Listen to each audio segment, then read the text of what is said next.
بسم الله الرحمن الرحيم، والصلاة والسلام على أشرف المرسلين سيدنا محمد النبي الأمين إلى يوم الدين.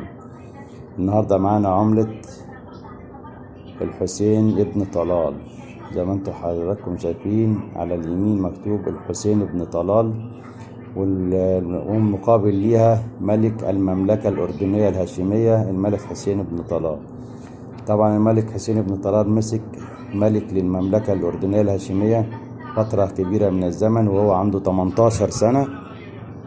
طبعا احنا بنقول الكلام ده للإخوة الأردنيين والشباب الأردني اللي ما حضرش الملك حسين، لأن احنا كنا في المملكة وجينا المملكة كنا قاعدين في ضاحية الأمير حسن بعمان.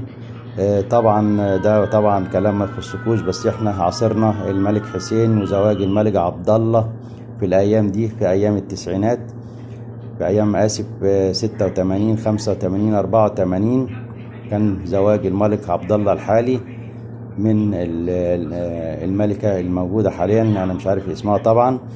الملك حسين كنا احنا في الوقت ده موجودين وهو كان موجود بالنسبة للملك حسين ابن طلال في المملكة الأردنية الهاشمية. طبعا العملات بتاعتهم في منها ورقية دينار وفي منها اللي هي معدنية دينار.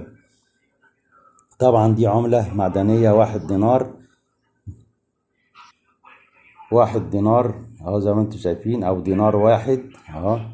ديت 1 دينار الأردني طبعا سنة 1998 ميلادي 1419 هجري. طبعا احنا كنا موجود فين في الوقت ده في المملكة الأردنية الهاشمية لغاية حوالي 98 برضو أو 97.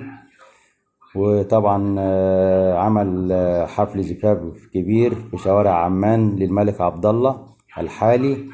وطبعا يا ريت تعملوا لنا لايك للفيديو والاشتراك فضلا طبعا وليس امرا، الاشتراك اخواننا الاردنيين يشتركوا في القناة عشان يصلكم كل جديد، وفضلا وليس امرا تفعيل زر الجرس بالكل عشان يصلكم كل جديد. والسلام عليكم ورحمة الله وبركاته، كل عام وانتم بخير بمناسبة عيد الأضحى المبارك.